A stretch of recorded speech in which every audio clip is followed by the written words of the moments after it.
Saat aku sedang menunggu hasil pemeriksaan kesehatan ayahku di sebuah rumah sakit, kulihat suamiku keluar bersama seorang wanita hamil yang menggenggam lengannya. Dia tertawa pelan dan membelai perut wanita itu dengan lembut. Saat itu aku membeku. Duniaku seolah berhenti. Beberapa detik kemudian, lift yang sama terbuka lagi. Aku melangkah masuk dan tepat saat pintu menutup. Aku menatap wajah suamiku. Ekspresinya langsung berubah drastis. Senyumnya hilang. Wajahnya pucat dan tubuhnya lemas. Dengan suara pelan tapi tajam, aku berkata, "Tidak perlu menjelaskan apa-apa, Mas. Kita akan bicara nanti. Di depan pengacara." Pintu lift tertutup. Dan untuk pertama kalinya, akulah yang tersenyum di sana.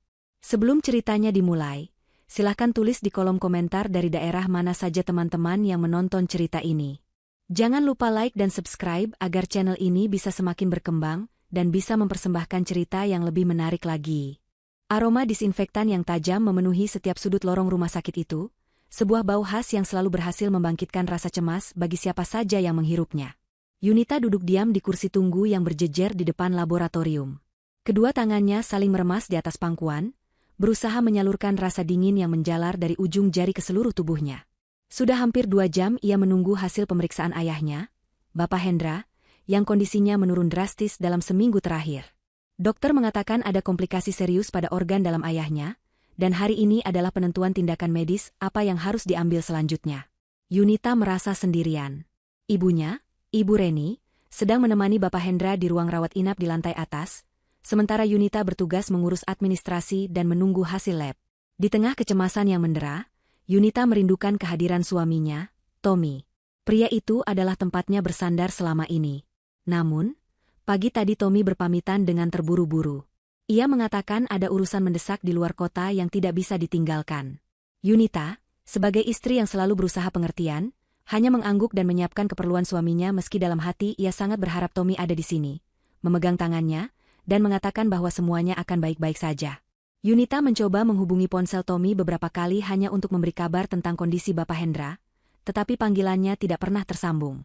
Ia berpikir mungkin suaminya sedang berada di area yang susah sinyal, atau sedang dalam pertemuan penting. Lampu indikator lift di ujung lorong berkedip, menandakan ada lift yang akan segera terbuka di lantai tempat Yunita menunggu. Ia menatap pintu logam itu tanpa minat, hanya sekadar mengalihkan pandangan dari jam dinding yang terasa bergerak sangat lambat. Suara denting halus terdengar, dan pintu lift perlahan terbuka lebar. Pemandangan di dalam kotak besi itu membuat napas Yunita tercekat seketika. Waktu seolah berhenti berputar. Dunia di sekitarnya mendadak senyap, hanya menyisakan detak jantungnya sendiri yang memukul gendang telinga dengan keras. Di dalam lift itu berdiri seseorang yang sangat ia kenal. Itu adalah Tommy. Suaminya yang seharusnya berada di luar kota untuk urusan bisnis. Tommy tidak sendirian. Ia berdiri berdampingan dengan seorang wanita muda. Wanita itu terlihat sedang hamil, perutnya sudah terlihat membuncit di balik pakaian longgar yang dikenakannya. Tangan wanita itu melingkar manja di lengan Tommy, sementara tangan Tommy yang lain sedang membelai perut buncit wanita itu dengan gerakan yang sangat lembut dan penuh kasih sayang. Keduanya sedang tertawa. Tawa yang lepas dan bahagia. Tawa yang sudah lama tidak Yunita lihat dari wajah suaminya saat berada di rumah. Yunita merasa seluruh darah di tubuhnya surut ke kaki. Ia mematung di tempat duduknya, tidak mampu berkedip. Otaknya berusaha keras mencerna apa yang sedang dilihat oleh matanya. Apakah ia berhalusinasi karena terlalu lelah dan stres memikirkan ayahnya? Namun, tawa itu terlalu nyata. Wajah itu terlalu jelas. Itu benar-benar Tommy.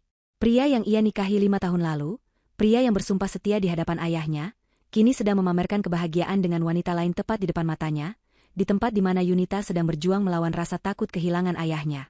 Wanita di samping Tommy, yang bernama Novi, tampak membisikkan sesuatu, dan Tommy kembali tertawa sambil mengecup puncak kepala Novi. Adegan itu begitu intim, begitu menyakitkan, seolah menampar wajah Yunita berkali-kali tanpa sentuhan fisik. Rasa sakit itu bukan berupa jeritan histeris, melainkan rasa dingin yang membekukan tulang sumsum. Yunita merasa dadanya sesak, seakan pasokan oksigen di lorong rumah sakit itu mendadak habis. Kakinya terasa lemas, tetapi entah kekuatan dari mana yang datang, Yunita justru berdiri. Pintu lift itu mulai bergerak menutup, karena tidak ada yang menekan tombol. Namun, sebelum pintu tertutup rapat, seseorang dari dalam menahan pintunya. Lift itu kembali terbuka. Tommy dan Novi hendak keluar. Saat itulah pandangan mereka bertemu. Tawa di wajah Tommy lenyap dalam sepersekian detik. Wajahnya yang tadi merona karena bahagia berubah pucat pasi, seputih kapas. Matanya membelalak lebar, menatap lurus ke arah Yunita yang berdiri kaku hanya beberapa meter di depan lift. Tangan Tommy yang tadinya merangkul pinggang Novi langsung terlepas begitu saja, jatuh lemas di sisi tubuhnya seolah ia baru saja tersengat listrik. Novi, yang belum menyadari situasi, menatap Tommy dengan bingung, lalu mengikuti arah pandang Tommy dan melihat Yunita. Senyum di wajah Novi pun perlahan memudar, berganti dengan tatapan angkuh sekaligus waspada. Ia sepertinya mengenali siapa wanita yang berdiri di hadapan mereka, namun ia tidak menunjukkan rasa bersalah sedikitpun. Ia justru mengeratkan pegangannya pada lengan Tommy, seolah menantang. Yunita tidak mundur. Ia juga tidak berteriak atau menangis histeris, seperti yang mungkin dilakukan wanita lain dalam situasi ini. Ia menarik napas panjang, mengumpulkan sisa-sisa harga dirinya yang baru saja diinjak-injak. Dengan langkah tenang namun pasti, Yunita berjalan mendekat ke arah lift. Tommy masih terpaku di tempatnya, mulutnya sedikit terbuka seolah ingin mengucapkan sesuatu tetapi suaranya tercekat di tenggorokan. Keringat dingin mulai muncul di pelipis Tommy. Ia tampak seperti maling yang tertangkap basah, ketakutan dan tidak berdaya. Yunita melangkah masuk ke dalam lift yang sama. Ia berdiri tepat di samping Tommy, namun tidak menoleh sedikitpun. Ia menekan tombol tutup pintu dengan jari yang sedikit gemetar, namun ekspresinya tetap datar dan dingin. Udara di dalam lift yang sempit itu terasa begitu berat dan mencekik. Bau parfum Tommy bercampur dengan aroma manis parfum wanita itu menusuk hidung Yunita, membuat perutnya mual. Saat pintu lift mulai bergerak menutup, memisahkan mereka dari dunia luar, Yunita akhirnya menoleh. Ia menatap wajah suaminya lekat-lekat. Tatapan Yunita bukan tatapan kemarahan yang meledak-ledak, melainkan tatapan kosong yang menusuk, tatapan seseorang yang baru saja kehilangan rasa percaya sepenuhnya. Tommy berusaha membuka mulutnya. Mungkin ingin menyangkal, mungkin ingin membuat alasan konyol tentang kebetulan atau salah paham. Namun Yunita tidak memberinya kesempatan. Sebelum satu kata pun keluar dari mulut Tommy, Yunita berkata dengan suara pelan namun tajam, setajam silet yang mengiris kulit. Tidak perlu menjelaskan apa-apa, Mas. Kita akan bicara nanti di depan pengacara. Kalimat itu meluncur mulus, tanpa nada tinggi, tanpa isak tangis. Kalimat itu adalah vonis mati bagi pernikahan mereka. Pintu lift tertutup sempurna, mengurung Yunita sendirian di dalamnya karena Tommy dan Novi masih berdiri terpaku di ambang pintu. Tidak sempat bereaksi untuk ikut masuk atau menarik Yunita keluar. Di dalam kotak besi yang bergerak turun itu, keheningan menyergap. Yunita menatap pantulan dirinya di dinding lift yang mengkilap. Hijabnya masih rapi, wajahnya masih terlihat tenang meski sedikit pucat. Tidak ada air mata yang tumpah. Rasa sakit itu terlalu besar untuk diwakili oleh air mata. Yunita mengangkat tangannya, menyentuh dadanya yang terasa nyeri. Di sana, di balik pintu lift yang tertutup itu, ia baru saja mengakhiri satu babak dalam hidupnya. Ia menarik sudut bibirnya, membentuk sebuah senyuman. Bukan senyum bahagia, melainkan senyum getir, senyum seorang wanita yang sadar bahwa ia harus menjadi kuat karena tidak ada lagi tempat untuk bersandar selain dirinya sendiri. Perang baru saja dimulai. Tommy masih berdiri mematung di depan pintu lift yang sudah tertutup rapat. Angka digital di atas pintu terus berganti turun, membawa istrinya pergi menjauh. Ia merasa lututnya goyah, seolah tulang-tulangnya melunak seketika. Ia baru saja melihat sisi lain dari Yunita yang belum pernah ia lihat selama 5 tahun pernikahan mereka. Yunita yang ia kenal adalah wanita lembut, penurut, dan pemaaf. Namun, wanita yang baru saja berbicara dengannya di dalam lift tadi adalah sosok yang asing. Dingin, tegas, dan mematikan. Kalimat terakhir Yunita terngiang-ngiang di kepalanya seperti rekaman rusak yang diputar berulang-ulang. Bicara di depan pengacara. Itu bukan ancaman kosong. Tommy tahu betul karakter Yunita. Jika ia sudah memutuskan sesuatu, tidak ada yang bisa mengubahnya. Novi mengguncang lengan Tommy dengan kasar, membuyarkan lamunan pria itu. Wanita itu tampak kesal karena diabaikan. Ia bertanya dengan nada merengek, menuntut penjelasan siapa wanita tadi dan mengapa Tommy terlihat begitu ketakutan. Tommy menepis tangan Novi dengan kasar, membuat wanita hamil itu terkejut. Tanpa mempedulikan protes Novi, Tommy berlari menuju tangga darurat, berharap bisa mengejar Yunita di lantai dasar. Ia tidak mungkin menunggu lift lain yang entah kapan akan datang. Ia harus menjelaskan semuanya. Ia harus memutarbalikkan fakta, mencari alasan apapun yang bisa diterima akal sehat. Meski ia sendiri tahu tidak ada alasan yang bisa membenarkan perselingkuhan yang tertangkap basah sejelas itu.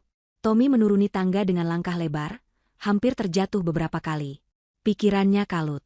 Bayangan tentang kehancuran reputasinya, kehilangan kenyamanan finansial yang selama ini ia nikmati dari keluarga Yunita, mulai menghantuinya. Napasnya tersengal saat ia sampai di lobi rumah sakit.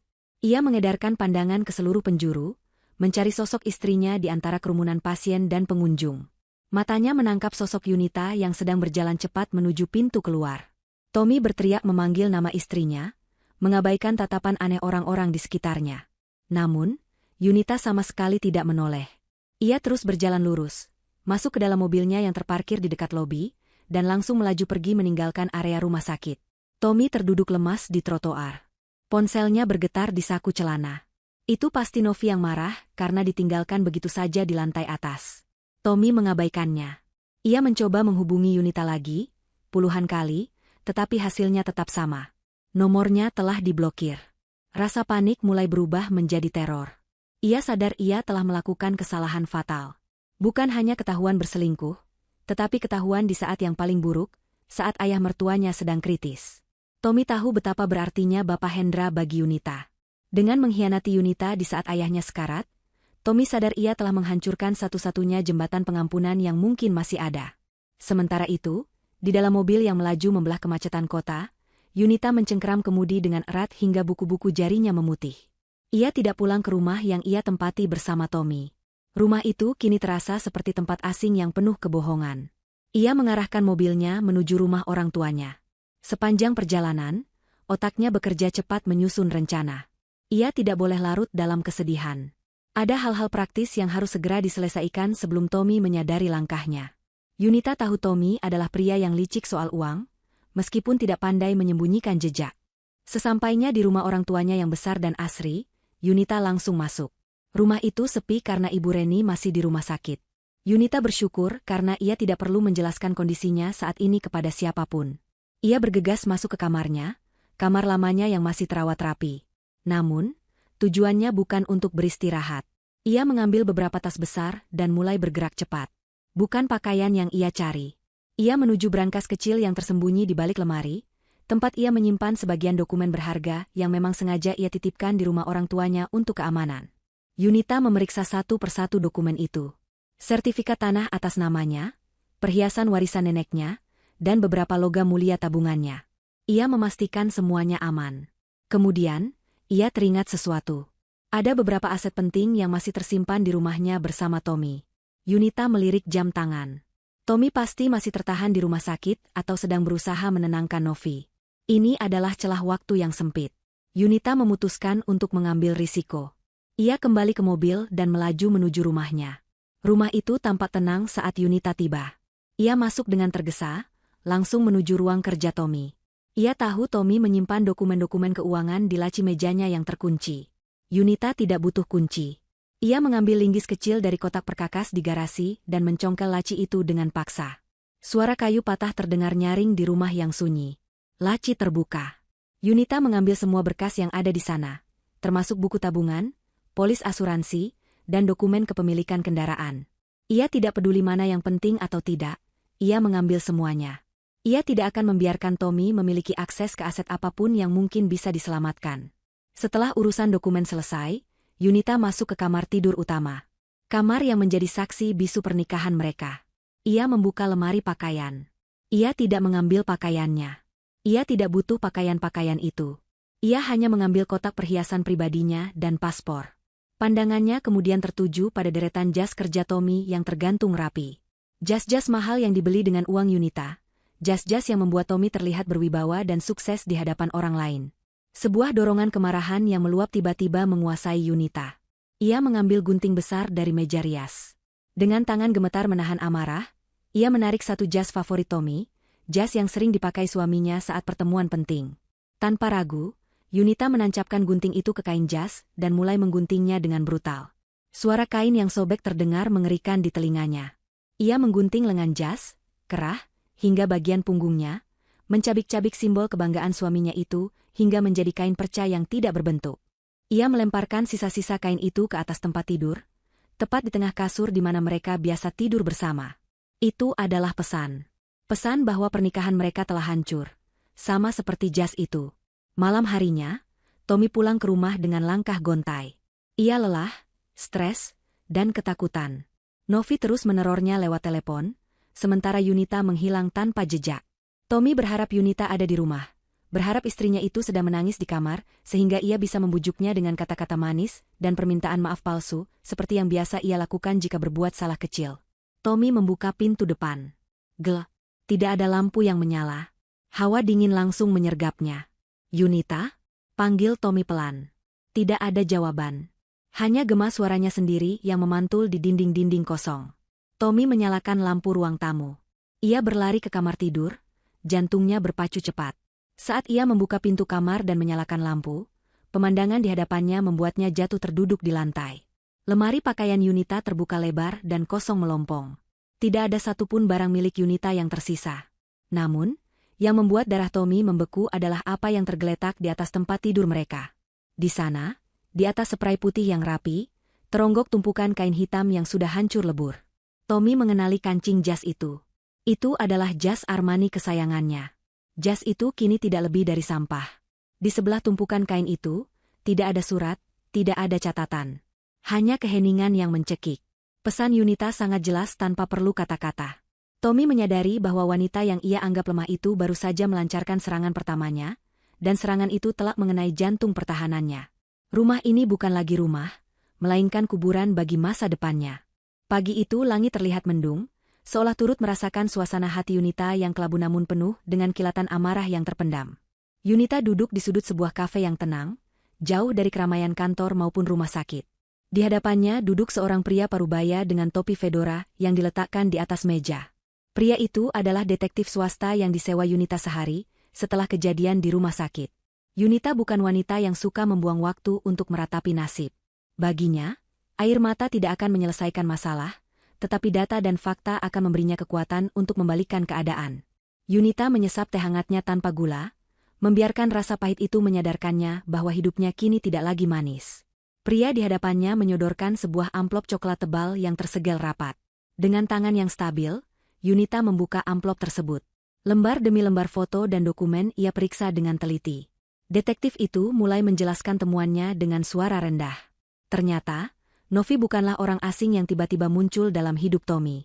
Wanita itu adalah mantan staf keuangan di kantor cabang perusahaan tempat Tommy bekerja 2 tahun lalu. Novi dipecat secara tidak hormat karena terindikasi melakukan manipulasi laporan keuangan dalam jumlah kecil. Namun, alih-alih membiarkan Novi menanggung akibatnya, Tommy justru turun tangan melindunginya agar kasus itu tidak sampai ke ranah hukum. Sejak saat itulah hubungan gelap mereka bermula. Yunita merasa jijik membacanya. Selama ini ia berpikir Tommy adalah pemimpin yang tegas dan berintegritas di kantor. Ternyata suaminya tidak lebih dari seorang pria yang menyalahgunakan kekuasaan demi nafsu sesaat. Fakta berikutnya jauh lebih menyakitkan, hingga membuat tangan Yunita gemetar menahan emosi. Laporan keuangan yang dilampirkan detektif menunjukkan adanya aliran dana yang mencurigakan dari rekening bersama mereka. Yunita selama ini mempercayakan pengelolaan keuangan rumah tangga kepada Tommy, karena ia sibuk mengurus bisnis ayahnya. Ternyata kepercayaan itu dikhianati dengan cara yang paling keji. Tommy telah menarik sejumlah besar uang dari tabungan khusus yang disiapkan Yunita untuk pengobatan darurat Bapak Hendra. Uang yang seharusnya digunakan untuk membiayai operasi cangkok organ ayahnya itu, kini telah berubah wujud menjadi uang muka dan cicilan sebuah unit apartemen mewah di kawasan elit pusat kota. Apartemen itu ditinggali oleh Novi. Yunita memejamkan mata sejenak, mencoba meredam gejolak amarah yang siap meledak di dadanya. Ia membayangkan wajah ayahnya yang pucat dan lemah di ranjang rumah sakit, berjuang untuk setiap tarikan napas, sementara menantunya justru mencuri uang penyambung nyawa itu untuk memanjakan wanita simpanan. Rasa sakit hati karena diselingkuhi kini berubah menjadi kebencian yang mendalam. Tommy bukan hanya suami yang buruk, ia adalah manusia yang tidak punya hati nurani. Namun, di halaman terakhir laporan itu, mata Yunita menangkap sebuah detail yang membuat sudut bibirnya sedikit terangkat. Sebuah detail kecil yang luput dari perhatian Tommy yang ceroboh. Unit apartemen yang ditempati Novi dibeli dengan skema cicilan bertahap, melalui perusahaan pengembang properti. Karena riwayat kredit Novi yang buruk akibat kasus di kantor lama, dan Tommy yang tidak ingin namanya tercatat secara langsung dalam pembelian aset tersebut, Tommy menggunakan nama perusahaan Bapak Hendra sebagai penjamin dan pembeli sementara dengan dalih investasi kantor. Tommy mungkin berpikir ia bisa mengalihkan nama kepemilikan itu nanti setelah lunas, atau setelah situasi aman. Ia lupa bahwa sebagai direktur utama yang sah menggantikan ayahnya yang sakit, Yunita memiliki akses penuh dan legalitas mutlak atas semua aset yang tercatat atas nama perusahaan. Yunita menatap lembar sertifikat kepemilikan sementara itu dengan tatapan tajam. Secara hukum, apartemen tempat Novi berteduh, tidur, dan bermimpi membangun keluarga bahagia bersama Tommy adalah milik perusahaan Bapak Hendra. Itu artinya, apartemen itu berada di bawah kendali Yunita sepenuhnya. Tommy telah menggali lubang kuburnya sendiri dengan menggunakan uang curian untuk membeli aset yang justru jatuh ke tangan Yunita. Ini adalah kartu as yang sangat mematikan. Yunita menutup map coklat itu dengan gerakan tegas. Ia tidak perlu berteriak atau melabrak mereka di sana. Ia sudah memegang kunci kehancuran mereka di tangannya.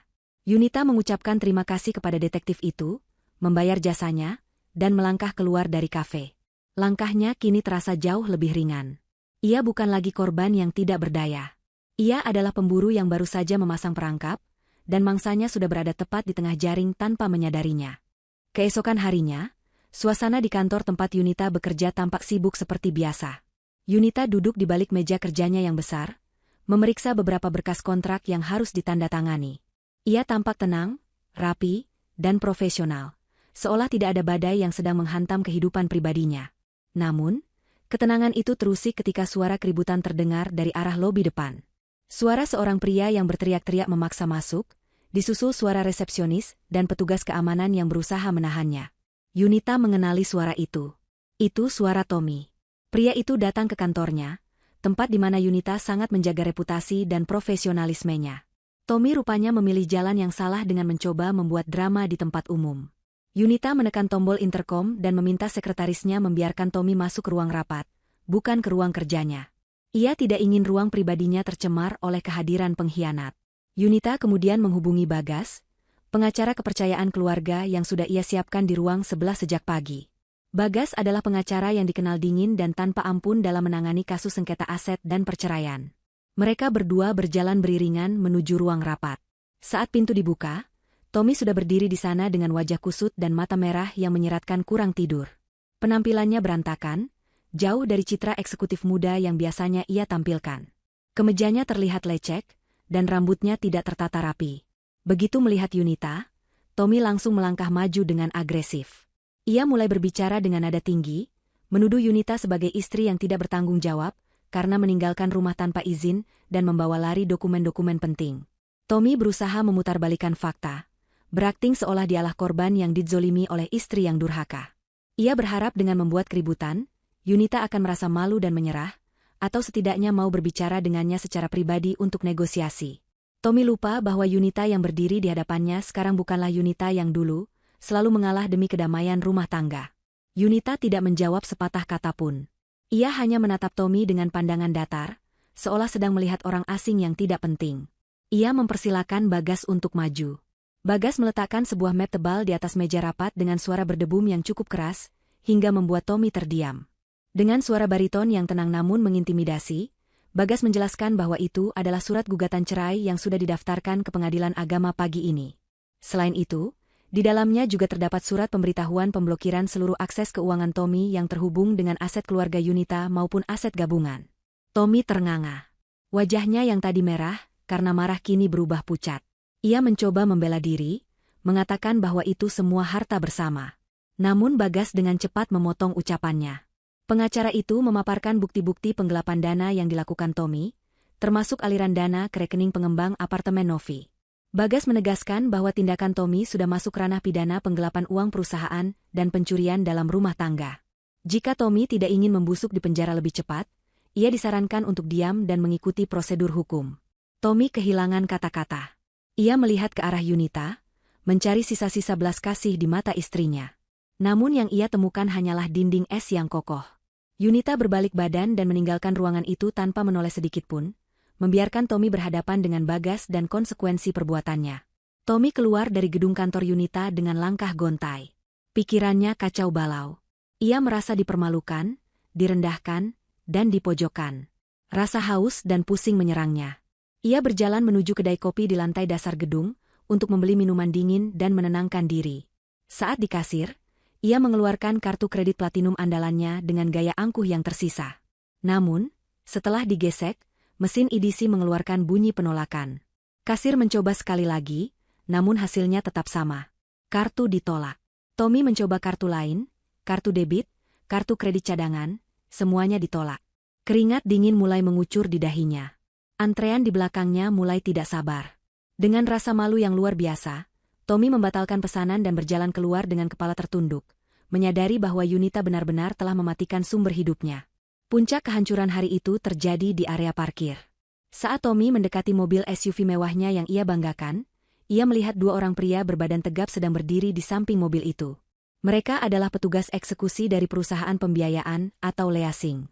Salah satu dari mereka menunjukkan surat tugas penarikan kendaraan. Ternyata, selama 6 bulan terakhir, Tommy sering menunggak cicilan mobil karena uang gajinya habis digunakan untuk membiayai gaya hidup Novi yang boros, dan ia selalu menutupi tunggakan itu dengan memutar uang dari kartu kredit atau mengambil sedikit dari uang perusahaan, yang kini jalurnya sudah ditutup total oleh Yunita. Tommy berusaha melawan, berteriak bahwa ia akan segera melunasinya. Namun para petugas itu tidak peduli. Mereka meminta kunci mobil dengan paksa. Keributan itu menarik perhatian banyak orang yang lalu lalang di area parkir perkantoran yang sibuk itu. Beberapa mantan kolega Yunita melihat kejadian itu dan mulai berbisik-bisik. Tommy merasa telanjang di hadapan publik. Harga dirinya hancur lebur saat ia melihat mobil mewahnya dibawa pergi oleh orang lain, meninggalkan dirinya berdiri sendirian di aspal parkiran yang panas. Di lantai atas, dari balik jendela kaca ruang kerjanya yang sejuk, Yunita melihat pemandangan itu. Ia melihat mobil SUV hitam itu keluar dari gerbang gedung, dan melihat sosok kecil suaminya yang tertinggal di bawah sana.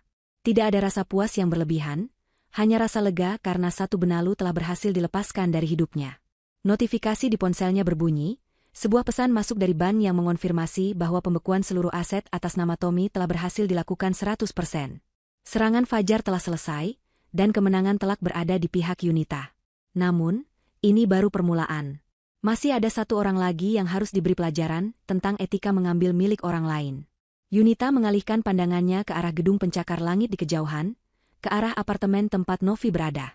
Tommy berdiri di pinggir jalan raya yang berdebu dengan kemeja yang sudah tidak lagi rapi. Keringat membasahi punggungnya, bercampur dengan rasa lengket akibat polusi udara Jakarta yang menusuk. Ia baru saja turun dari sebuah taksi tua yang pendingin udaranya mati.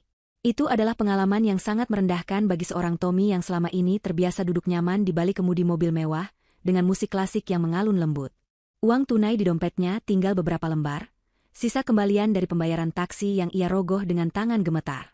Ia menatap gedung apartemen mewah yang menjulang tinggi di hadapannya. Gedung itu terlihat megah dengan kaca-kaca yang memantulkan cahaya matahari sore, sebuah simbol status dan kekayaan yang selama ini ia kejar mati-matian. Namun, sore ini, gedung itu terasa seperti benteng yang mengurungnya dalam masalah, bukan istana tempat ia beristirahat. Dengan langkah gontai, Tommy berjalan menuju lobi. Penjaga keamanan yang biasanya menyapanya dengan hormat kini menatapnya dengan pandangan sedikit menyelidik. Mungkin karena penampilan Tommy yang kusut dan tanpa kendaraan. Tommy mengabaikan tatapan itu dan terus berjalan menuju lift. Pikirannya penuh dengan skenario tentang bagaimana ia harus menjelaskan situasi ini kepada Novi. Ia berharap Novi akan mengerti. Ia berharap wanita itu akan memeluknya, menenangkannya, dan mengatakan bahwa mereka bisa melewati ini bersama-sama, seperti janji-janji manis yang sering diucapkan Novi saat mereka sedang dimabuk asmara. Bukankah cinta itu pengorbanan? Pikir Tommy. Ia sudah mengorbankan segalanya demi Novi, jadi wajar jika ia mengharapkan dukungan moral di saat ia jatuh. Pintu unit apartemen di lantai 20 itu terbuka setelah Tommy menekan bel beberapa kali. Novi berdiri di ambang pintu dengan wajah cemberut. Ia mengenakan daster rumahan yang cukup bagus, namun ekspresinya jauh dari kata menyambut. Tanpa bertanya kabar atau mengapa Tommy pulang lebih awal tanpa memberi kabar, Novi langsung memberondongnya dengan pertanyaan bernada tinggi. Ia menanyakan mengapa pesan-pesannya tidak dibalas, mengapa teleponnya tidak diangkat, dan yang paling penting, mengapa transferan uang bulanan yang dijanjikan Tommy pagi ini belum juga masuk ke rekeningnya. Novi beralasan ia harus membayar paket perawatan kecantikan dan memesan beberapa perlengkapan bayi yang mahal. Tommy masuk ke dalam apartemen itu dengan perasaan lelah yang luar biasa. Ia menghempaskan tubuhnya ke sofa kulit yang empuk, sofa yang ia beli dengan uang bonus tahunan yang seharusnya ia tabung. Ia memijat pelipisnya yang berdenyut nyeri. Dengan suara parau, Tommy mulai menceritakan apa yang terjadi hari ini. Ia menceritakan tentang Yunita yang membekukan semua aset, tentang mobilnya yang ditarik paksa di depan kantor, dan tentang kartu kreditnya yang tidak lagi berguna. Tommy berbicara dengan jujur, berharap kejujuran itu akan menyentuh hati Novi. Ia menjelaskan bahwa untuk sementara waktu, mereka harus berhemat dan hidup sederhana, sampai ia bisa mencari solusi hukum atau pekerjaan baru. Namun, Reaksi Novi sungguh di luar dugaan Tommy. Wanita itu tidak memeluknya. Ia tidak menangis karena sedih melihat penderitaan pasangannya. Sebaliknya, wajah Novi memerah karena marah. Ia berteriak histeris, melemparkan bantal sofa ke arah Tommy. Novi menuduh Tommy sebagai pria tidak berguna yang hanya bisa membual. Ia mengatakan bahwa ia mau bersama Tommy karena Tommy menjanjikan kehidupan yang nyaman dan mewah, bukan kehidupan susah seperti ini. Novi merasa ditipu. Ia merasa berhak mendapatkan kompensasi atas kehamilannya, atas statusnya yang disembunyikan selama ini. Kata-kata kasar mulai keluar dari mulut manis yang dulu selalu memuji Tommy. Novi menyebut Tommy bodoh karena kalah langkah dari istrinya sendiri. Pertengkaran itu memanas. Tommy yang awalnya merasa bersalah, mulai terpancing emosinya. Ia bangkit dari sofa dan membentak Novi. Ia mengingatkan Novi bahwa semua kekacauan ini terjadi karena ia terlalu menuruti gaya hidup Novi yang boros. Ia mengingatkan bahwa apartemen tempat mereka berdiri sekarang dibeli dengan uang haram yang diambil Tommy dari mertuanya demi Novi. Tommy merasa pengorbanannya tidak dihargai sama sekali. Di tengah adu mulut yang semakin tidak terkendali itu, Tommy mulai melihat wajah asli wanita yang selama ini ia puja. Di balik riasan wajah yang cantik, ternyata tersimpan karakter yang egois, kasar, dan sangat materialistis. Bayangan wajah Yunita yang tenang, sabar, dan selalu mendukungnya saat ia merintis karir dulu tiba-tiba muncul di benaknya. Perbandingan itu terasa sangat menyakitkan. Yunita tidak pernah menuntut barang mewah. Yunita selalu menyisihkan gajinya untuk membantu Tommy, sementara wanita di hadapannya ini hanya tahu cara meminta. Di tengah keributan itu, bel pintu apartemen berbunyi nyaring. Suara bel itu menghentikan teriakan Novi yang sedang memaki Tommy. Keduanya saling pandang dengan napas terengah-engah. Tommy berjalan menuju pintu dengan perasaan was-was. Ia mengintip dari lubang pintu, terlihat dua orang pria berseragam resmi dan seorang petugas keamanan gedung. Tommy membuka pintu perlahan. Pria berseragam itu menanyakan identitasnya, lalu menyerahkan sebuah amplop besar dengan kop surat firma hukum. Itu bukan surat cinta, melainkan surat somasi. Tommy membuka surat itu dengan tangan gemetar, sementara Novi merebutnya dengan paksa untuk ikut membaca. Isi surat itu sangat singkat, padat, dan mengerikan. Surat itu menyatakan bahwa unit apartemen yang mereka tempati adalah aset sah milik PT Prameswari Group, perusahaan milik Bapak Hendra. Berdasarkan audit internal perusahaan, unit tersebut diduduki secara ilegal oleh pihak yang tidak berhak. Oleh karena itu, perusahaan memberikan waktu tepat 24 jam bagi penghuni untuk mengosongkan unit tersebut dan menyerahkan kuncinya. Jika dalam batas waktu tersebut unit belum kosong, maka pihak perusahaan akan melakukan pengosongan paksa dengan bantuan aparat kepolisian atas tuduhan penyerobotan properti. Novi menjerit histeris setelah membaca kalimat terakhir surat itu. Ia melempar kertas itu ke wajah Tommy. Ia tidak bisa terima harus diusir dari apartemen mewah itu. Ia sudah memamerkan tempat tinggal barunya itu ke semua teman-teman sosialitanya. Jika ia diusir, ia akan menjadi bahan tertawaan. Harga dirinya lebih penting daripada segalanya. Novi mulai menyalahkan Tommy habis-habisan. Ia memukuli dada Tommy dengan kepalan tangannya, menuntut Tommy untuk melakukan sesuatu. Tapi Tommy hanya diam mematung. Ia baru menyadari betapa cerdasnya strategi Yunita. Istrinya itu tidak menyerang secara fisik, tapi memotong semua jalur logistik dan tempat berlindung mereka. Yunita tahu persis bahwa apartemen ini adalah satu-satunya tempat mereka bernaung, dan Yunita juga tahu bahwa secara hukum, posisi Tommy sangat lemah. Malam itu, suasana di apartemen berubah menjadi neraka. Tidak ada lagi kata sayang, tidak ada lagi kemesraan. Novi mondar-mandir di ruang tengah seperti singa yang terluka, sementara Tommy duduk terpuruk di sudut ruangan. Novi mulai mengemasi barang-barang mewahnya, tas-tas bermerek, sepatu-sepatu mahal, semuanya ia masukkan ke dalam koper dengan kasar. Di tengah kepanikan itu, sebuah ide licik muncul di benak Novi. Ia menatap Tommy dengan pandangan tajam penuh kebencian. Jika ia harus hancur, ia akan menyeret Yunita hancur bersamanya. Novi mengambil ponsel pintarnya. Ia berkata bahwa ia akan menggunakan senjata terakhir yang dimiliki wanita hamil, rasa iba publik. Ia mengancam akan membuat video dan memviralkannya. Ia akan memutarbalikkan fakta, menempatkan dirinya sebagai korban yang dizolimi oleh istri sah yang kejam. Tommy mencoba melarangnya, mengatakan bahwa itu hanya akan memperburuk keadaan karena Yunita memegang bukti kuat. Tapi Novi tidak peduli. Ia sudah gelap mata. Ia merasa netizen akan selalu memihak pada air mata dan wanita hamil, tanpa peduli fakta hukumnya. Tommy hanya bisa menatap nanar saat Novi mulai menyalakan ring light dan mengatur posisi kamera, bersiap untuk memulai sandiwara terbesarnya. Pagi itu, Jagat maya digegerkan oleh sebuah video yang beredar luas di berbagai platform media sosial. Dalam video berdurasi 3 menit itu, tampak seorang wanita muda dengan wajah sembab dan mata bengkak sedang duduk di lantai sebuah kamar yang berantakan. Wanita itu adalah Novi. Ia tidak mengenakan riasan wajah tebal seperti biasanya, rambutnya dibiarkan sedikit acak-acakan untuk menambah kesan dramatis dan menyedihkan. Dengan suara yang serak dan terisak-isak, Novi mulai bercerita. Ia tidak menyebutkan nama lengkap, tapi ia memberikan petunjuk yang sangat jelas tentang siapa yang ia bicarakan. Dalam narasi yang ia bangun, Novi memposisikan dirinya sebagai seorang wanita yang jatuh cinta pada pria yang mengaku tidak bahagia dalam pernikahannya. Ia mengatakan bahwa ia sedang mengandung buah cinta mereka, seorang bayi yang tidak berdosa. Namun, kemudian datanglah sang istri sah yang ia gambarkan sebagai sosok wanita dingin, kejam, dan berkuasa.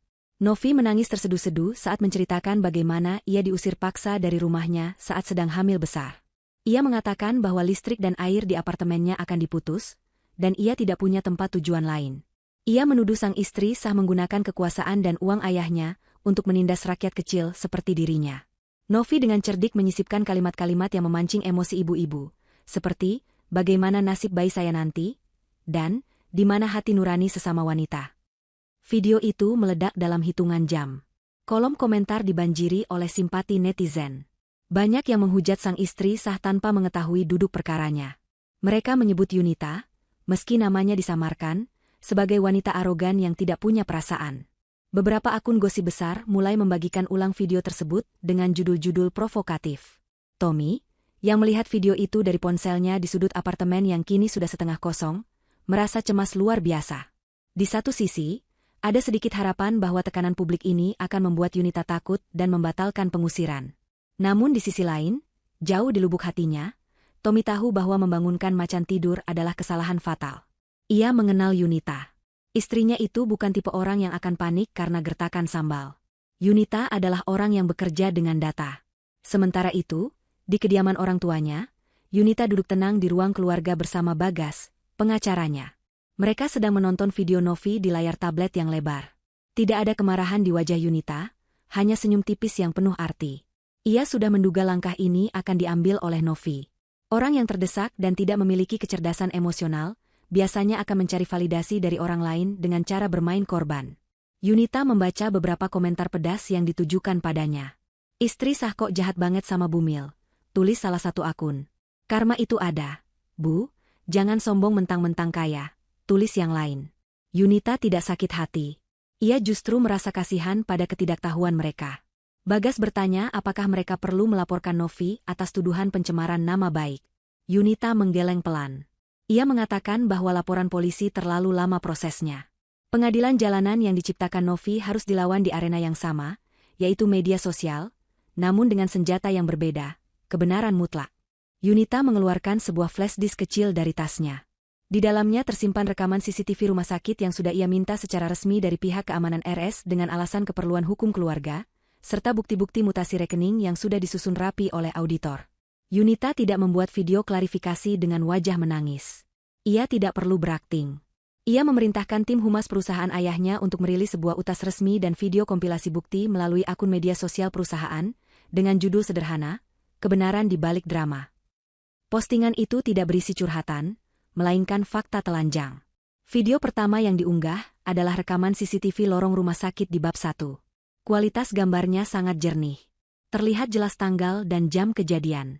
Di layar, publik bisa melihat Tommy dan Novi sedang tertawa-tawa bahagia, berpelukan mesra, sementara beberapa meter dari mereka terlihat pintu ruang ICU tempat ayah Yunita sedang berjuang antara hidup dan mati. Keterangan video itu menjelaskan bahwa momen kemesraan itu terjadi tepat saat istri sah sedang menunggu hasil kritis ayahnya. Kontras antara tawa pelakor dan situasi duka keluarga istri sah langsung menampar logika netizen. Belum sempat netizen menarik napas, bukti kedua muncul. Foto-foto mutasi rekening. Terpampang jelas transfer dana dalam jumlah besar dari rekening khusus, pengobatan Bapak Hendra, ke rekening pengembang properti untuk pembayaran unit apartemen yang ditempati Novi. Angka-angka itu tidak bisa berbohong. Publik disuguhi fakta bahwa uang yang dipakai Novi untuk hidup mewah dan membeli perlengkapan bayi mahal itu adalah uang curian dari seorang kakek yang sedang sekarat. Narasi Novi tentang wanita terzalimi hancur berkeping-keping dalam sekejap. Terakhir, Yunita melampirkan bukti surat kepemilikan apartemen yang sah atas nama perusahaan ayahnya, membuktikan bahwa Novi menempati properti curian, bukan rumah miliknya sendiri. Dampak dari serangan balik ini bagaikan tsunami digital. Netizen yang tadinya membela Novi, kini berbalik menyerangnya dengan keganasan 10 kali lipat. Kolom komentar di akun Novi yang tadinya penuh dukungan, berubah menjadi lautan hujatan dan caci maki. Istilah, pelakor maling, dan pasangan parasit, menjadi trending topik nomor 1. Netizen yang jeli bahkan mulai membongkar identitas asli Novi dan Tommy, tempat mereka bekerja dulu, dan rekam jejak buruk mereka. Tommy dan Novi didosing habis-habisan. Foto-foto lama mereka dikuliti, gaya hidup hedon mereka disandingkan dengan foto ayah Yunita yang terbaring lemah di rumah sakit. Tommy menatap layar ponselnya dengan tangan gemetar hebat. Notifikasi masuk bertubi-tubi, bukan pesan dukungan, melainkan ancaman dan sumpah serapah. Orang-orang yang ia kenal, teman kuliah, mantan rekan kerja, tetangga lama, mulai mengirim pesan yang menyatakan kekecewaan dan rasa jijik mereka. Novi, yang duduk di sampingnya, menangis histeris. Kali ini tangisannya nyata, tangisan ketakutan. Ia baru sadar bahwa ia telah masuk ke dalam jebakan yang ia buat sendiri. Ia mencoba menghapus videonya, bahkan menonaktifkan akunnya, tapi jejak digital itu abadi. Video itu sudah diunduh dan disebarkan ulang oleh ribuan orang. Wajahnya sudah tercetak di ingatan jutaan orang sebagai simbol keserakahan yang tidak tahu malu. Di seberang kota, Yunita menutup tabletnya dengan tenang. Ia menyesap teh hangat buatan ibunya. Ia tidak merasa perlu merayakan kemenangan ini dengan sorak-sorai. Ia hanya ingin keadilan ditegakkan, dan sanksi sosial adalah hukuman yang paling pantas bagi mereka yang tidak punya rasa malu. Yunita melihat ke arah taman belakang, tempat ayahnya sedang berjemur di kursi roda ditemani perawat. Ayahnya masih hidup, masih berjuang, dan Yunita berjanji akan melindungi martabat keluarganya sampai titik darah penghabisan. Serangan di dunia maya sudah selesai dengan kemenangan mutlak. Kini saatnya Yunita memberikan pukulan terakhir di dunia nyata. Pukulan yang akan memastikan Tommy tidak akan pernah bisa bangkit lagi selamanya. Karir dan masa depan Tommy adalah target berikutnya. Pagi itu matahari bersinar terik, seolah ingin menelanjangi segala keburukan yang tersembunyi di balik gedung-gedung pencakar langit Jakarta. Tommy melangkah masuk ke lobi kantor pusat perusahaannya dengan perasaan yang campur aduk. Ia mengenakan satu-satunya setelan kemeja yang masih layak pakai setelah insiden pengusiran dari apartemen kemarin. Meskipun video tentang skandal perselingkuhannya sudah viral dan wajahnya menjadi bulan-bulanan netizen, Tommy masih memelihara secercah harapan naif di dalam hatinya. Ia berpikir bahwa masalah pribadinya tidak akan serta-merta menghancurkan karir profesional yang telah ia bangun selama 10 tahun. Ia yakin kinerjanya yang cemerlang selama ini akan menjadi tameng pelindung. Ia mencoba berjalan tegak, memasang wajah percaya diri, dan mengabaikan bisik-bisik karyawan lain yang langsung terdiam begitu ia melintas. Tatapan mereka bukan lagi tatapan hormat seperti dulu, melainkan tatapan jijik, cemooh, dan rasa ingin tahu yang tidak sopan. Namun, harapan Tommy mulai retak ketika ia mencoba menempelkan kartu aksesnya di gerbang masuk lift. Lampu indikator menyala merah disertai bunyi penolakan yang nyaring. Tommy mencoba sekali lagi, menggosok kartu itu ke celananya, berpikir mungkin ada debu yang menghalangi. Hasilnya tetap sama. Seorang petugas keamanan yang biasanya menyapanya dengan ramah kini mendekat dengan wajah kaku. Tanpa senyum, petugas itu memberitahu bahwa akses Tommy sudah dicabut sejak pagi tadi, dan ia diminta untuk segera melapor ke ruangan Direktur Sumber Daya Manusia di lantai 2, bukan ke ruangan kerjanya di lantai eksekutif. Jantung Tommy berdegup kencang. Firasat buruk mulai merayapi punggungnya. Ia dikawal oleh 2 petugas keamanan menuju lift barang, bukan lift tamu yang biasa ia gunakan, sebuah gestur kecil yang menegaskan bahwa ia bukan lagi bagian dari elit perusahaan ini. Sesampainya di ruangan HRD, suasana terasa begitu dingin dan mencekam. Di dalam ruangan itu tidak hanya ada Direktur SDM, tetapi juga Kepala Divisi Hukum Perusahaan dan seorang auditor eksternal yang tidak Tommy kenal. Tidak ada basa-basi, tidak ada tawaran minum. Mereka mempersilakan Tommy duduk di kursi kayu yang keras di hadapan meja besar. Direktur SDM langsung menyodorkan sebuah amplop putih tanpa kop surat. Di dalamnya terdapat surat pemutusan hubungan kerja secara tidak hormat. Tommy membacanya dengan tangan gemetar. Alasannya bukan hanya karena pelanggaran etika berat yang mencoreng citra perusahaan akibat skandal viral, tetapi ada poin lain yang jauh lebih mematikan, tindak pidana penggelapan dan penyalahgunaan wewenang. Tommy mencoba membela diri. Ia berdalih bahwa urusan rumah tangganya adalah ranah pribadi, dan tidak ada hubungannya dengan pekerjaan. Namun, Kepala Divisi Hukum segera memotong pembelaannya dengan menyodorkan tumpukan dokumen hasil audit. Di sana terpampang jelas bukti-bukti yang tidak bisa disangkal. Selama ini, Tommy ternyata diam-diam memanipulasi beberapa pos anggaran perjalanan dinas dan biaya entertain klien untuk menutupi gaya hidup mewahnya bersama Novi. Yang lebih parah, audit itu dipicu oleh permintaan resmi dari salah satu pemegang saham minoritas perusahaan yang mencurigai adanya ketidakberesaan laporan keuangan di divisi yang dipimpin Tommy. Pemegang saham itu adalah Yunita. Tommy ternganga. Ia baru sadar bahwa Yunita bukan hanya ibu rumah tangga yang sibuk mengurus orang tua, tetapi wanita cerdas yang mewarisi naluri bisnis ayahnya. Yunita memiliki saham di perusahaan ini, warisan dari kakeknya, dan ia menggunakan haknya sebagai pemegang saham untuk meminta audit investigasi tepat di saat Tommy lengah. Tommy merasa seperti tikus yang terperangkap dalam labirin yang sudah ditutup semua pintu keluarnya. Pihak perusahaan menyatakan bahwa mereka tidak akan memberikan uang pesangon sepeser pun. Lebih dari itu, mereka menuntut Tommy untuk mengembalikan seluruh dana yang telah diselewengkan dalam waktu 30 hari, atau mereka akan melimpahkan berkas ini ke kepolisian sebagai kasus pidana korupsi korporasi. Tommy keluar dari ruangan itu dengan tubuh lemas seolah tidak bertulang. Ia dikawal ketat oleh petugas keamanan sampai ke pintu keluar gedung, diawasi layaknya seorang kriminal berbahaya. Di trotoar depan kantor, di bawah panas matahari yang menyengat, Tommy berdiri mematung. Ia baru saja kehilangan identitasnya. Ia bukan lagi seorang manajer sukses, ia bukan lagi suami terpandang, ia hanyalah seorang pengangguran dengan utang menumpuk dan ancaman penjara yang membayangi. Ponselnya bergetar. Pesan dari Novi masuk, menanyakan apakah Tommy sudah mendapatkan uang pinjaman dari kantor. Tommy tidak membalas. Rasa muak mulai tumbuh di hatinya setiap kali melihat nama Novi. Dalam keputusasaan yang memuncak, Tommy teringat satu-satunya orang yang mungkin masih memiliki sisa belas kasih padanya. Bukan Yunita, karena hati istrinya itu sudah tertutup rapat. Tapi Bapak Hendra. Ayah mertuanya itu adalah sosok yang bijaksana dan sangat religius. Dulu, Bapak Hendra lah yang menyetujui pernikahan mereka meskipun Tommy berasal dari keluarga sederhana. Tommy berpikir, mungkin ia bisa menyentuh hati orang tua itu. Mungkin ia bisa bersujud, menangis, dan meminta kesempatan kedua. Bapak Hendra sedang sakit, dan orang sakit biasanya hatinya lebih lembut, pikir Tommy dengan licik. Ia pun memesan ojek daring dengan sisa saldo terakhir di dompet digitalnya, menuju rumah mertuanya. Sesampainya di rumah besar bergaya kolonial itu, suasana tampak asri namun tertutup rapat. Pagar besi yang tinggi menjulang seolah menjadi benteng yang memisahkan Tommy dari masa lalunya yang indah. Tommy menekan bel interkom berkali-kali. Tidak ada jawaban. Ia mulai berteriak memanggil nama Bapak Hendra dan Ibu Reni. Ia berlutut di depan pagar, mengabaikan pandangan tetangga yang mulai keluar rumah karena keributan itu. Tommy menangis dengan suara keras, meratapi nasibnya, berharap drama ini bisa meluluhkan hati penghuni rumah. Setelah hampir setengah jam berteriak, pintu utama rumah akhirnya terbuka perlahan. Harapan Tommy melambung. Ia melihat sosok Bapak Hendra keluar didorong di kursi roda oleh seorang perawat, didampingi Ibu Reni di sebelahnya. Wajah Bapak Hendra terlihat kurus dan pucat, namun sorot matanya masih tajam bagaikan elang.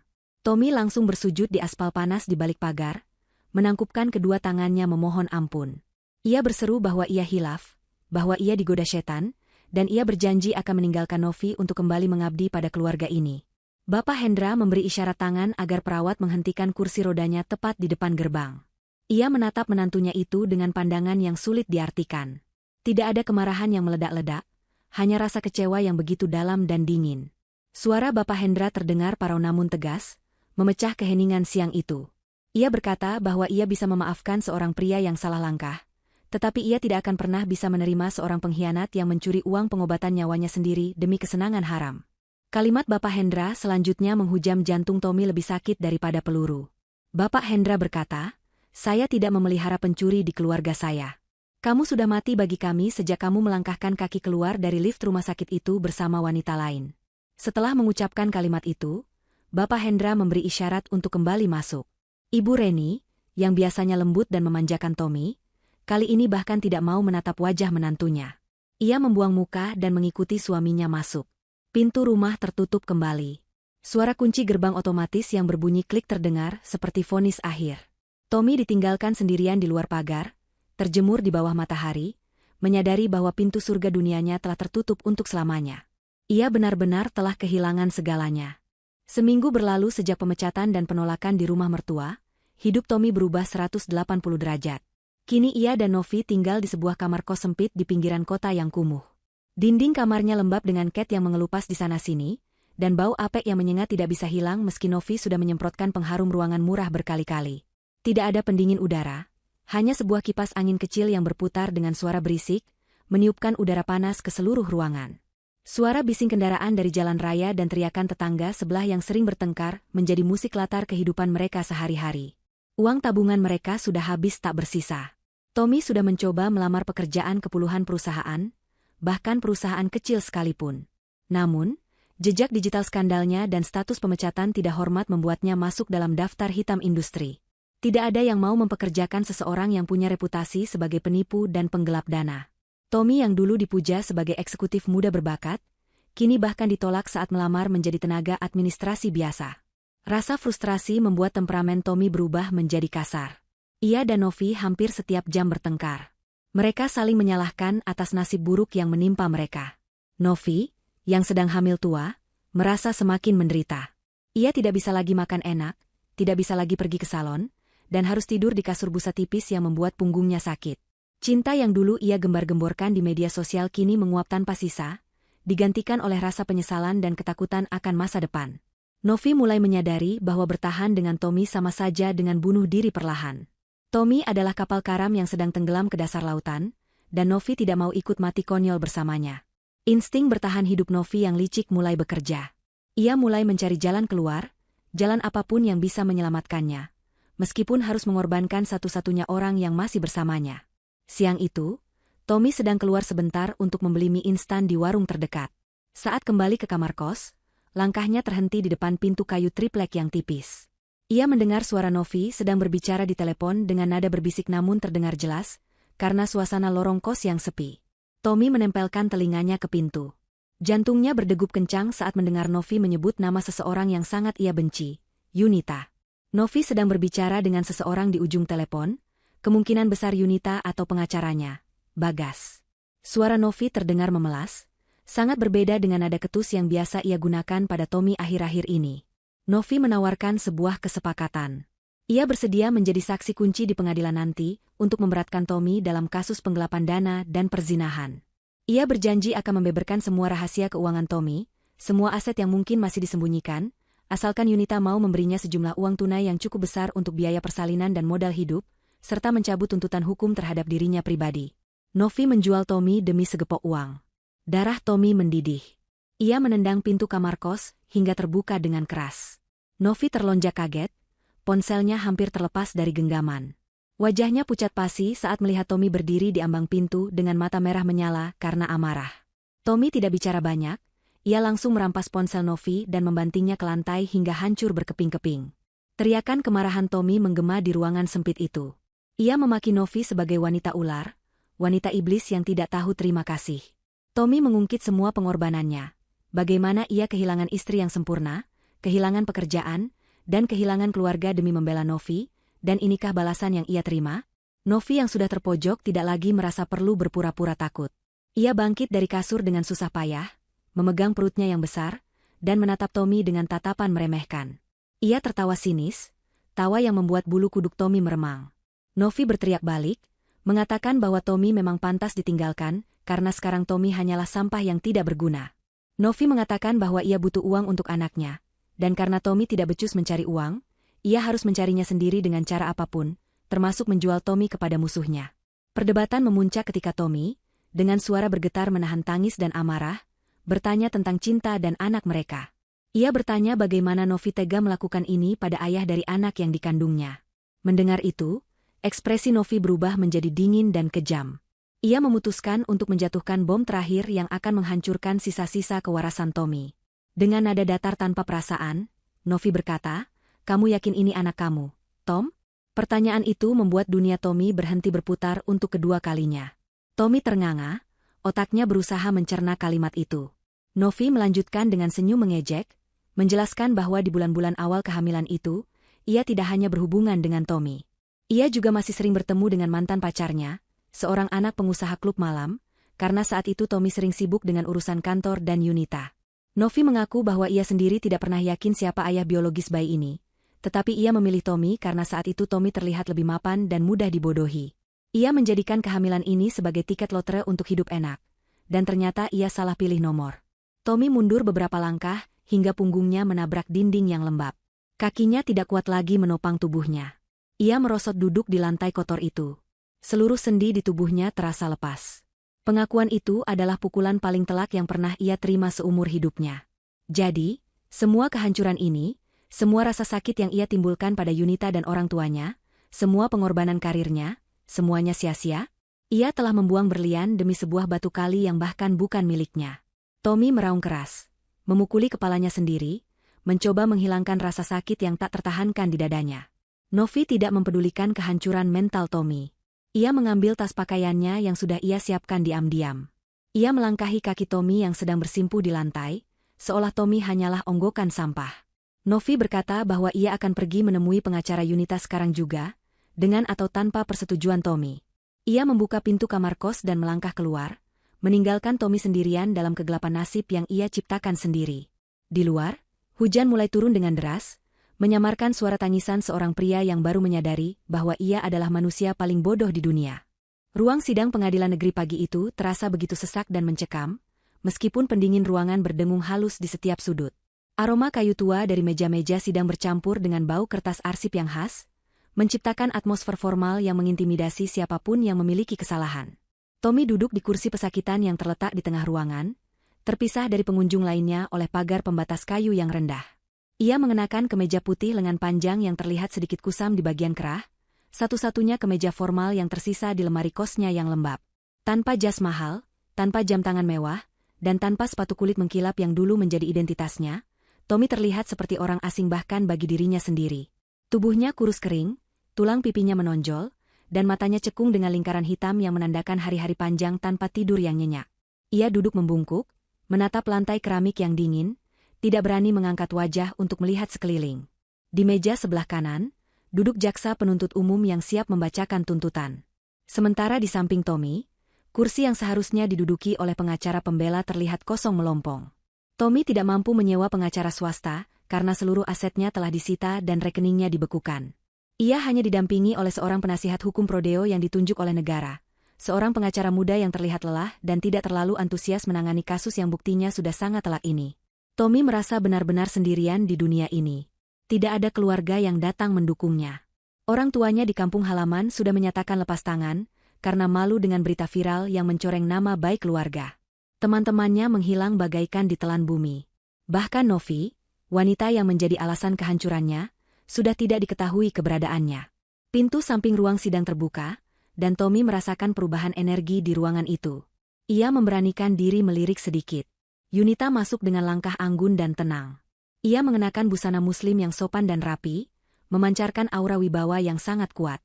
Wajahnya bersih dan bercahaya, sangat kontras dengan wajah Tommy yang suram. Yunita tidak datang sendirian. Ia didampingi oleh Bagas, pengacaranya yang terkenal garang, serta kedua orang tuanya. Bapak Hendra duduk di kursi roda di barisan depan pengunjung. Wajahnya masih terlihat lemah namun sorot matanya tajam menatap punggung Tommy. Kehadiran mereka seolah menjadi tembok raksasa yang menekan mental Tommy hingga ke titik terendah. Yunita duduk di kursi saksi korban dengan punggung tegak, siap memberikan kesaksian yang akan menjadi paku terakhir di peti mati masa depan Tommy. Sidang dimulai dengan pembacaan dakwaan. Jaksa penuntut umum memaparkan rincian kejahatan Tommy dengan suara lantang dan jelas.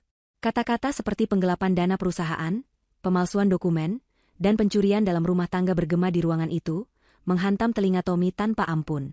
Setiap nominal uang yang disebutkan, setiap tanggal transaksi yang dibacakan, semuanya adalah fakta yang tidak bisa dibantah. Tommy hanya bisa menunduk semakin dalam. Ia teringat masa-masa itu, masa di mana ia merasa menjadi raja yang bisa melakukan apa saja tanpa konsekuensi. Ia teringat betapa mudahnya ia memindahkan angka-angka di komputer, betapa nikmatnya membelanjakan uang itu untuk kesenangan semu bersama Novi. Kini, semua kenikmatan itu harus dibayar dengan harga yang sangat mahal, harga yang tidak akan sanggup ia lunasi seumur hidup. Saat giliran Yunita memberikan kesaksian, suasana hening seketika.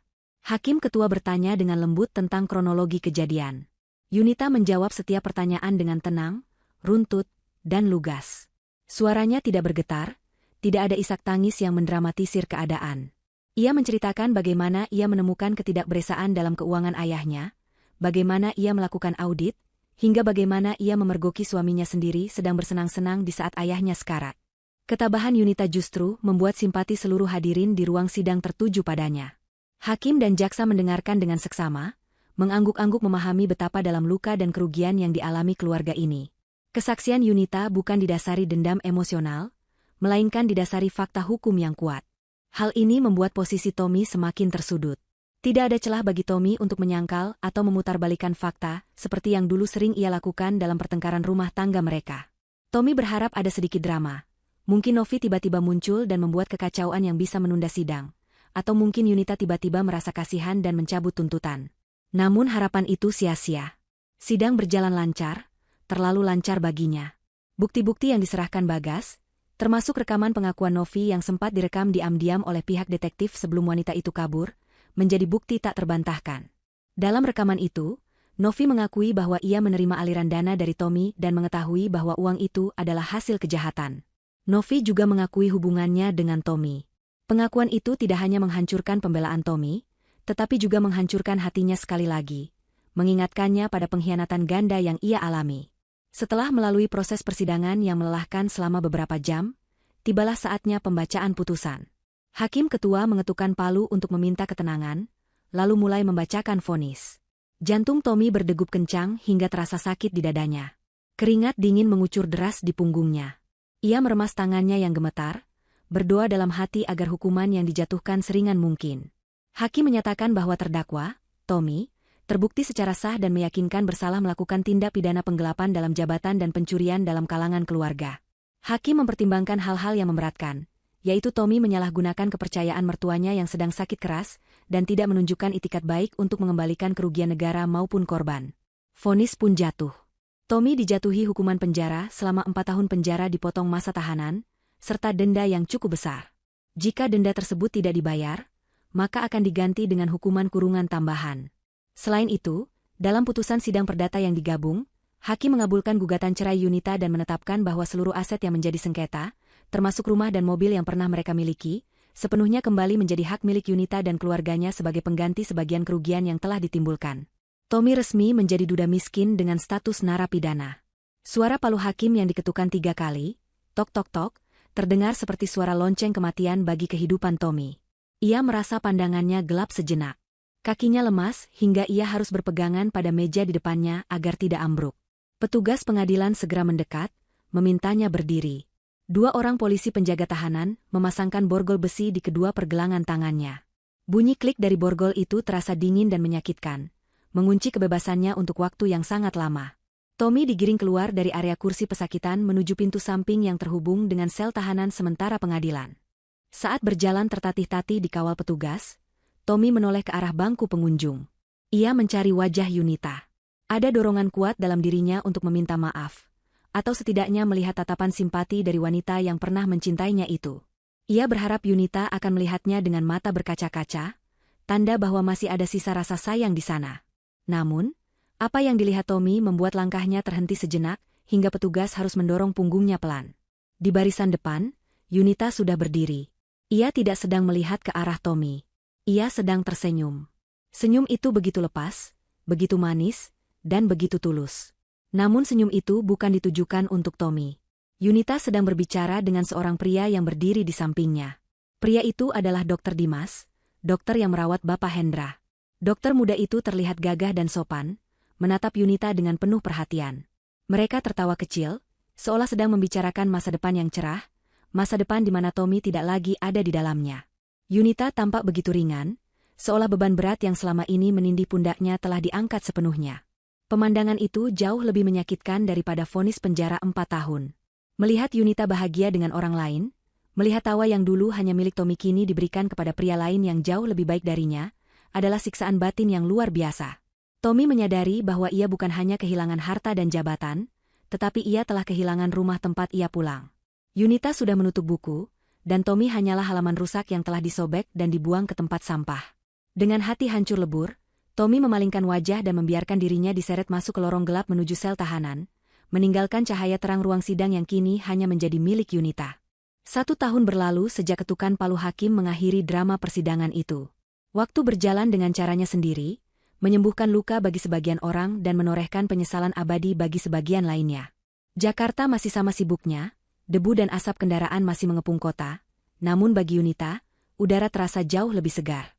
Di sebuah gedung perkantoran mewah di kawasan pusat bisnis, Yunita duduk di kursi direktur utama. Ruangan itu luas, didominasi kaca besar yang memperlihatkan pemandangan kota dari ketinggian. Ia baru saja selesai memimpin rapat direksi tahunan. Di bawah kepemimpinannya, perusahaan peninggalan ayahnya berkembang pesat. Yunita membuktikan bahwa ia bukan hanya seorang pewaris, tetapi seorang pemimpin yang visioner dan tegas. Bapak Hendra, meskipun sudah pensiun total, kondisinya jauh lebih sehat. Operasi dan perawatan intensif yang dilakukan setahun lalu membuahkan hasil yang baik, berkat dana yang dikelola dengan benar oleh Yunita dan perawatan telaten dari Dr. Dimas. Hubungan Yunita dan Dr. Dimas pun semakin dekat. Tidak ada ketergesa-gesaan, semuanya mengalir dengan santun dan dewasa. Mereka sering menghabiskan waktu bersama mendiskusikan banyak hal, mulai dari kesehatan Bapak Hendra hingga visi misi sosial yang ingin mereka bangun bersama. Yunita merasa hidupnya kini utuh kembali, bahkan lebih kuat dari sebelumnya. Sementara itu, di sudut kota yang lain, jauh dari kemewahan gedung bertingkat, kehidupan berjalan dengan ritme yang sangat berbeda bagi Tommy. Ia baru saja mendapatkan pembebasan bersyarat lebih awal karena berkelakuan baik dan adanya remisi khusus. Namun status sebagai mantan narapidana kasus penggelapan uang membuatnya menjadi sampah masyarakat. Tidak ada perusahaan yang mau menerima lamaran kerjanya. Ijazah sarjana dan pengalaman manajerialnya tidak lagi berharga. Demi menyambung hidup dan membayar sewa kamar petak yang sempit di kawasan kumuh, Tommy terpaksa bekerja apa saja. Siang itu, matahari terasa membakar kulit. Tommy sedang berada di sebuah pasar induk yang becek dan bau. Ia mengenakan kaos oblong yang sudah bolong di bagian punggung dan celana pendek kusam. Tubuhnya yang dulu tegap berisi kini kurus dan hitam terbakar matahari.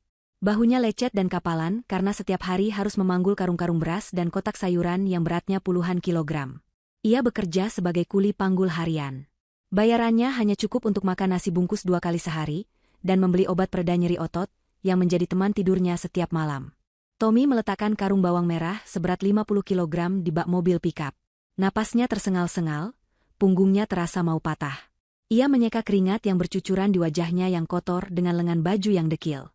Pemilik toko memberinya upah berupa lembaran uang ribuan yang lusuh. Tommy menerimanya dengan tangan gemetar, mengucapkan terima kasih dengan suara parau. Ia kemudian berjalan menuju sebuah warung kopi kecil di pinggir pasar untuk beristirahat sejenak dan minum air putih dingin. Di warung itu, sebuah televisi tabung tua menyala dengan suara berisik, menayangkan berita kriminal siang. Tommy duduk di bangku kayu panjang sambil memijat betisnya yang kram. Matanya iseng menatap layar televisi. Tiba-tiba, ia tersedak air yang sedang diminumnya. Di layar kaca, terpampang wajah yang sangat ia kenal. Wajah itu adalah Novi. Dalam berita tersebut, dilaporkan bahwa sebuah sindikat penipuan berkedok arisan online dan investasi emas bodong berhasil dibongkar oleh kepolisian. Otak dari sindikat tersebut adalah seorang wanita muda yang baru melahirkan beberapa bulan lalu.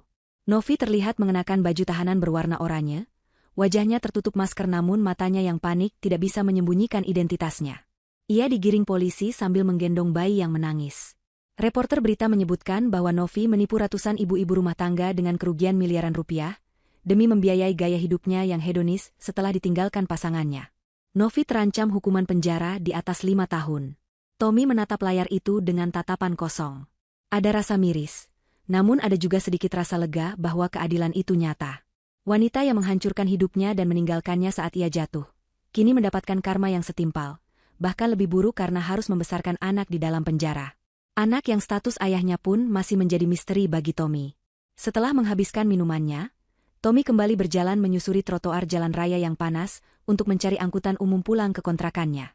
Ia berdiri di pinggir jalan, menunggu lampu merah menyala agar bisa menyeberang. Di hadapannya, deretan mobil mewah berhenti karena lampu lalu lintas berubah merah.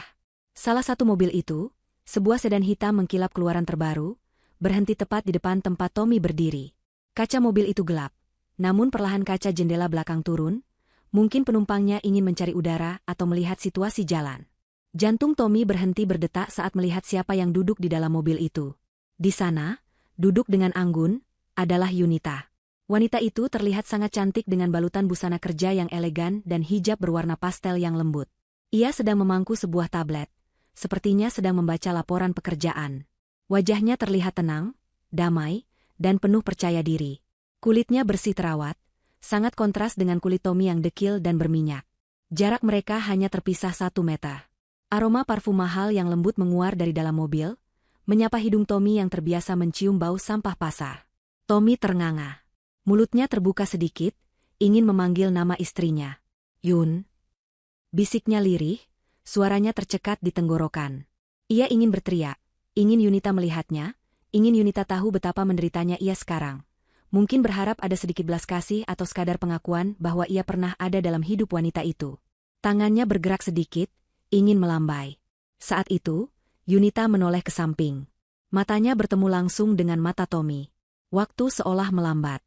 Tommy menahan napas, menunggu reaksi Yunita. Apakah Yunita akan kaget? Apakah Yunita akan marah? Atau sedih? Namun, reaksi Yunita sungguh di luar dugaan. Tatapan Yunita datar, dingin, dan tanpa emosi. Ia menatap Tommy bukan seperti menatap mantan suami, melainkan seperti menatap orang asing yang tidak sengaja lewat di jalan. Tidak ada kebencian, tidak ada rindu, hanya ketidakpedulian yang mutlak. Yunita melihat Tommy dari ujung kepala yang kusam hingga kaki yang bersandal jepit, lalu tatapannya kembali ke mata Tommy. Perlahan, sudut bibir Yunita terangkat membentuk sebuah senyuman.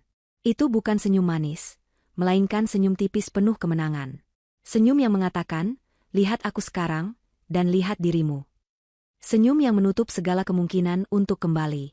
Senyum terakhir yang menjadi penanda bahwa Tommy benar-benar hanyalah masa lalu yang sudah tidak berarti. Tanpa mengucapkan sepatah kata pun, Yunita menekan tombol di pintu mobil. Kaca jendela perlahan naik, menutup kembali pemandangan indah di dalam sana.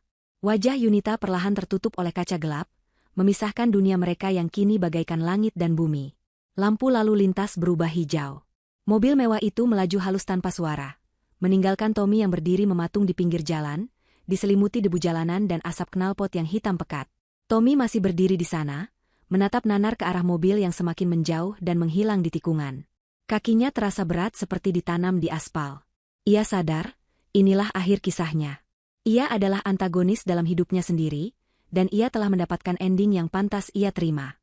Di tengah hiruk-pikuk klakson kendaraan yang memekakan telinga, Tommy menundukkan kepalanya, meratapi nasib di antara tumpukan sampah kehidupan yang ia pilih sendiri, sementara Yunita terus melaju menuju masa depannya yang gemilang.